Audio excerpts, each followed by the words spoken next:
हाय दोस्तों, मैं हूं उमित और आपका स्वागत है हमारा चैनल एडोरेशन टेक्निकल क्लासेस में। दोस्तों, मैं लेकर आ चुका हूं आपके लिए एक नई वीडियो जिसका नाम है आकाशीय बिजली कैसे बनती है और उसके बचने के उपाय क्या हैं।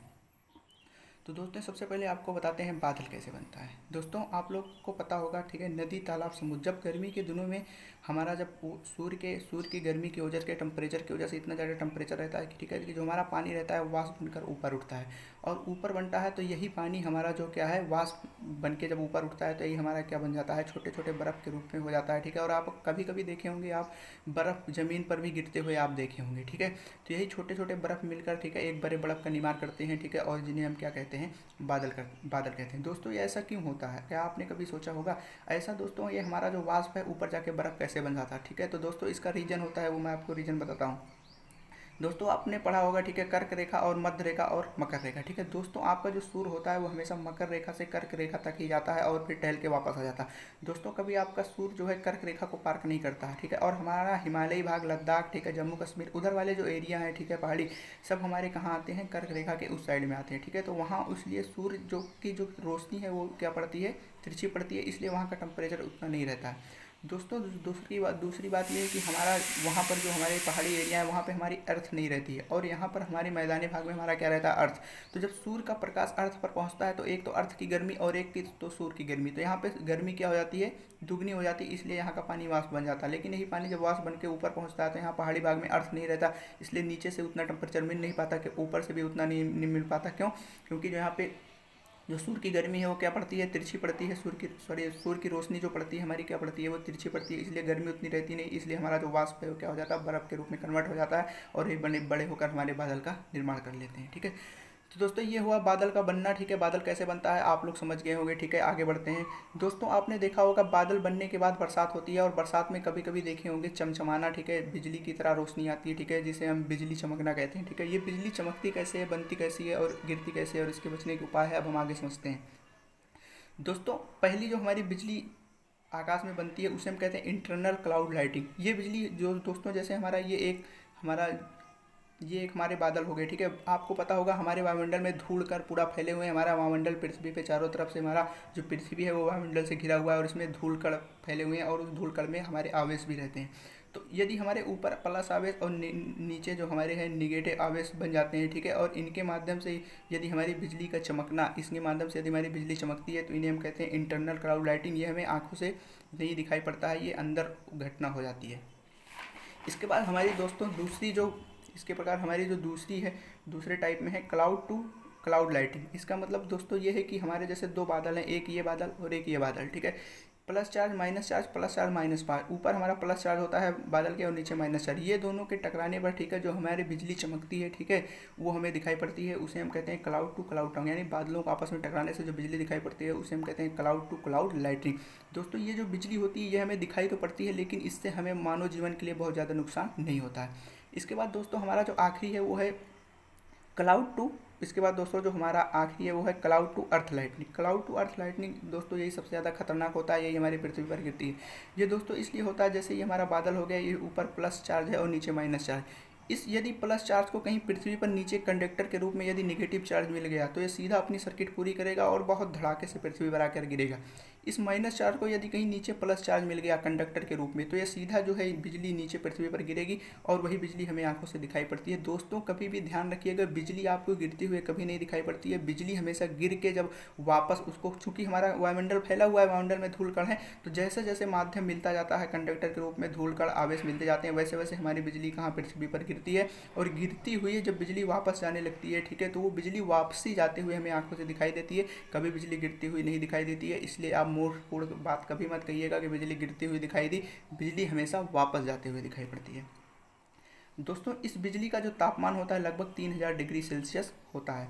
मतलब कि सूर्य का तापमान होता है 6000 डिग्री सेल्सियस, मतलब इससे 5 गुना ज़्यादा। सोचिए, इसमें मनुष्य की राख तक नहीं बचेगी। बिजली एक प्राकृतिक आपदा है दोस्तों। जो बिजली होती है ये एक प्राकृतिक आपदा है, इसे आप रोक नहीं सकते, वो होगा ही। इसके बाद यह करीब 24,000 लोगों की एक साल में जान ले लेती है। मतलब ये इंडिया का डाटा है, ठीक है, 24,000 लोगों की एक साल में जो है बिजली से जान चली जाती है। इस बिजली से 100 वाट का 3 महीने बल्ब जलाया जा सकता है। मतलब 100 वाट का बल्ब जो है इस बिजली से 3 महीने तक आप जला सकते हैं। सोच लीजिए कि इसकी कितनी पावर होती होगी। इसके बाद दोस्तों इसमें 10,000 वोल्टेज तथा 10,000 एम्पियर का करंट होता है। दोस्तों आपके घर में जो सॉकेट लगा होगा, ठीक है, जिससे आप कूलर चलाते होंगे, वॉशिंग मशीन चलाते होते हैं, वो 5 एम्पियर का सॉकेट होता है। सोचिए 5 एम्पियर की करंट से इतनी एनर्जी से आपके इतने सारे जो है इक्विपमेंट वो चल रहे हैं, ठीक है। तो सोचिए इतनी एम्पियर करंट से सोचिए कितनी ज़्यादा करंट होगी। ये आप अगर आपके शरीर में जाएगी तो आप सोच सकते हैं कि आपका क्या होगा। तो दोस्तों इसके बाद कहाँ बिजली ज़्यादा गिरती है और इसके बचने के उपाय क्या हैं, ठीक है। तो दोस्तों बिजली कहाँ ज़्यादा गिरती है? फ़ोन से बाहर बात करने पर बिजली का गिरना। दोस्तों कभी भी फ़ोन से बाहर नहीं बात करना चाहिए, क्योंकि जो आपका फ़ोन होता है वो आपके टावर से, ठीक है, फ़ोन के टावर से वो कनेक्ट होता है, ठीक है, और माइक्रोवेव के माध्यम से सिग्नल आते रहते हैं, ठीक है। तो बिजली सीधा आपके फ़ोन पर गिर सकती है और जिससे आपकी क्या हो सकती है? मृत्यु हो सकती है, ठीक है। तो ये बात ध्यान रखिए दोस्तों। देखिए फ़ोन पर बिजली गिरती है और बिजली वो अर्थ में जाती है, क्योंकि मानव जो होता है वो खुद एक कंडक्टर होता है। वो क्या होता है? कंडक्टर होता है, और वो बिजली को एक जगह से दूसरी जगह क्या सकता, इलेक्ट्रिसिटी को ले जा सकता है, ट्रेवल करा सकता है। इसलिए दोस्तों फ़ोन पर बिजली गिरती है और सीधा आपके शरीर और पैर के माध्यम से अर्थ में जाने लगती है, सर्किट पूरी हो जाती है। दोस्तों आप ध्यान रखिएगा, जहाँ पे पोटेंशियल डिप्रेशन होगा करंट हमेशा वहीं पर फ्लो होगी। बिना पोटेंशियल डिप्रेशन के करंट कहीं नहीं फ्लो होती है, ठीक है। ये बात आप ध्यान रखिएगा। आगे चलते हैं दोस्तों, पेड़ों पर बिजली का गिरना। तो दोस्तों बहुत से गांव में कहावत है, ठीक है, लोग कहते हैं कि दुधारू पेड़ पर ज़्यादा बिजली गिरती है। दोस्तों ऐसी कोई बात नहीं है, ये सब अफवाह है, ठीक है। क्योंकि दोस्तों दुधारू पेड़ जो होते हैं बहुत ज़्यादा लंबे होते हैं, बहुत ज़्यादा ऊंचे होने के कारण वो एकदम आकाश में, यानी आकाश में बहुत ज़्यादा ऊंचे होने के कारण उसमें जो हमारे आवेश होते हैं, धूलकण होते हैं, वो ज़्यादा इकट्ठे होते हैं। इसलिए हमारे जो बादल हैं, इसलिए जो हमारे बादल हैं ये प्लस चार्ज जो है वो उस पेड़ पर क्या हो जाते हैं? कनेक्ट हो जाते हैं, ठीक है, और उनकी सर्किट पूरी हो जाती है और वो क्या हो जाते हैं? बहुत धड़ाके से हम पेड़ों पर गिरते हैं, ठीक है, और उसके बाद हमारे पेड़ों का नुकसान भी करते हैं। इसलिए गांव में कहते हैं दुधारू पेड़ पर बहुत गिरती है बिजली, उसी पर गिरती है, ठीक है। तो दोस्तों ऐसा नहीं है, ठीक है, दुधारू पेड़ पर ही नहीं गिरती है बिजली, ठीक है। उसका रीज़न है वो हम आपको बता दिए। आगे बढ़ते हैं, बाहर छाता लेकर निकले व्यक्ति पर बिजली का गिरना। दोस्तों कभी भी बरसात के मौसम में बाहर छाता लेके कभी मत निकलिए, ऐसी गलती कभी मत करिएगा। क्योंकि आप जो छाता लिए हैं उसमें रॉड लगी होती है और ऊपर की जो टोपी होती है रॉड की, ठीक है, वो एक कंडक्टर का काम करती है और बिजली का संपर्क यानी प्लस चार्ज का या माइनस चार्ज का संपर्क सीधा उस टोपी पर जो आवेश इकट्ठा रहेंगे उस पर हो जाएगा और बिजली सीधा वो आपके छाते पर गिरेगी और आपके शरीर के माध्यम से, आप चूंकि एक कंडक्टर का काम करेंगे, ठीक है, आपके शरीर से होते हुए वो पृथ्वी पर चले जाएगी, आपके हृदय को नुकसान पहुंचा देगी, जिससे आपकी क्या हो जाएगी? मृत्यु हो जाएगी। खाली मैदान पर भागना नहीं चाहिए, वहाँ पर बिजली गिरती है। दोस्तों कभी भी खाली मैदान पर यदि आप हैं तो आप कान बंद करके बैठ जाइए। कान बंद करने से ये होगा दोस्तों, यदि आपके आरी बगल कहीं बिजली गिरती है तो आपके कान के पर्दे नहीं फटेंगे, और यदि आप भागेंगे तो आपके पैरों के नीचे जब आप भागेंगे तो वहाँ पर इलेक्ट्रिसिटी जनरेट होगी, और दोस्तों इलेक्ट्रिसिटी जनरेट होने से आप चार्ज वहाँ पर ज़्यादा इकट्ठे हो जाएंगे और बिजली सीधा आपके ऊपर गिरेगी, जिससे आपकी मृत्यु हो सकती है। दोस्तों बाहर यदि 5-6 लोग हैं तो हमेशा उनको दूरी बना के रखना चाहिए, क्योंकि अगर 5-6 लोग एक साथ बरसात के मौसम में हैं तो उनको दूर दूर हो जाना चाहिए, क्योंकि अगर वो पास पास रहेंगे तो एक बहुत बड़े कंडक्टर का निर्माण करेंगे और बहुत बड़े कंडक्टर का निर्माण करने से बहुत ज़्यादा आवेश उनके बाल के ऊपर इकट्ठा हो जाएगा और सीधा बिजली कहीं और गिरने के बजाय सीधा उन्हीं के ऊपर गिरेगी और जिससे सभी लोगों की क्या हो सकती है? मृत्यु हो सकती है।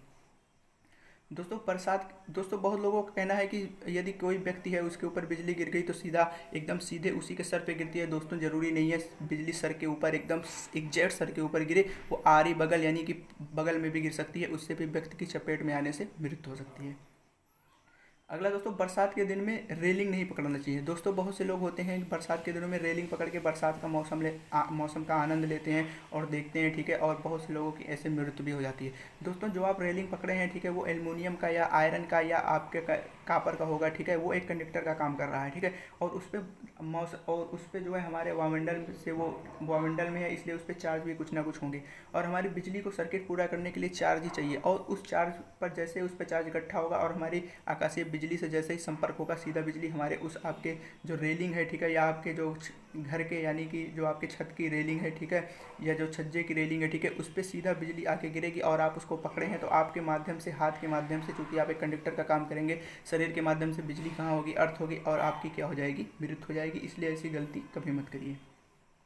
फ़ोन के टावर पर बिजली का गिरना। दोस्तों फ़ोन के टावर पे जो आपका टावर होता है ऊंचे ऊंचे, ठीक है, उस पर भी बिजली गिरती है, लेकिन दोस्तों उस पर उसका उपाय भी कर दिया गया है, ठीक है, उस पर लाइटिंग अरेस्टर लगा लिया गया है और नीचे जो है ज़मीन में अर्थिंग की गई रहती है, ठीक है। ऊपर बिजली गिरती है तो सीधा वो क्या हो जाती है? अर्थ हो जाती है। इससे जो हमारे बड़े बड़े टावर हैं, ठीक है, वो बच जाते हैं, चूँकि कंपनी इतने 1-1 करोड़ 2-2 करोड़ 3-3 करोड़, ठीक है, बहुत ज़्यादा पैसे में टावर का निर्माण करती हैं, ठीक है, और बिजली गिर जाएगी, ठीक है, तो ऐसे नुकसान हो जाता है, ठीक है। तो इसलिए दोस्तों उस पर उसकी व्यवस्था भी क्या रहती है। इसी प्रकार दोस्तों बहुत सारी बिल्डिंगें हैं, ठीक है, बहुत सारी बिल्डिंगें हैं, ठीक है, उस पर भी जो है हमारे लाइटिंग अरेस्टर का उपयोग किया जाता है, ठीक है, नीचे अर्थ कर दिया जाता है कि बड़ी बड़ी बिल्डिंगें, क्योंकि दोस्तों आप एक बात ध्यान रखिएगा, ठीक है, पृथ्वी पर जितनी ज़्यादा ऊंची चीज़ें रहेंगी उस पर उतना ज़्यादा आवेश उत्पन्न होगा और बिजली सीधा उन्हीं पे गिरती है। इसलिए जो ज़्यादा ऊंची बिल्डिंगें या ज़्यादा ऊंचे पेड़ रहते हैं, ठीक है, बिजली उन्हीं के ऊपर गिरती है और बिल्डिंगों के ऊपर, ठीक है, और ऐसी जगहों के ऊपर इंसान व्यवस्था भी कर देता है। इसके बाद दोस्तों आगे बढ़ते हैं। बहुत से लोगों को कहना है कि एक बार जहाँ बिजली गिर जाती है दोस्तों वहाँ पर दोबारा बिजली नहीं गिरती है। दोस्तों ऐसी कोई बात नहीं, अफवाह है, कभी आप ऐसा धोखे से भी ना करिए, नहीं तो आपकी इससे मृत्यु हो सकती है।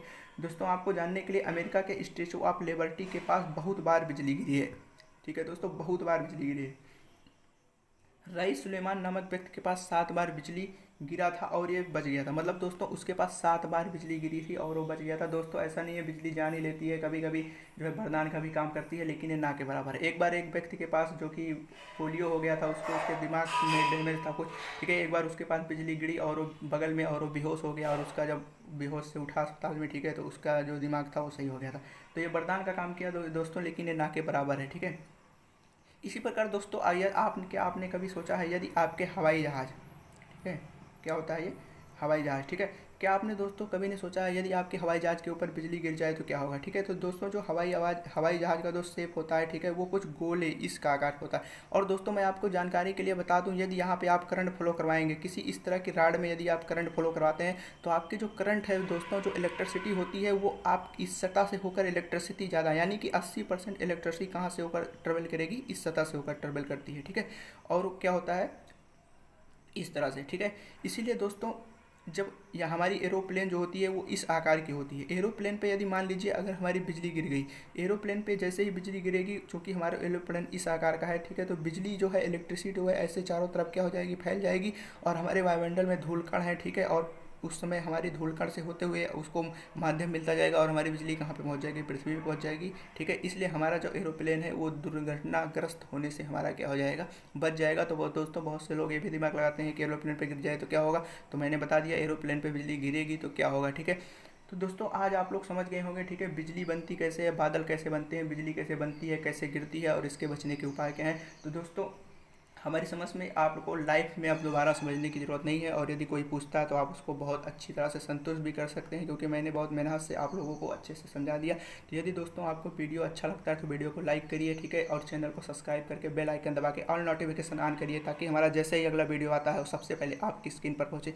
तो दोस्तों मिलते हैं आपके एक अच्छे और अच्छी सोच के साथ और अच्छे टेक्निकल नॉलेज के साथ, ठीक है, और अपने अगले वीडियो में। तब तक के लिए दोस्तों बाय बाय, जय हिंद।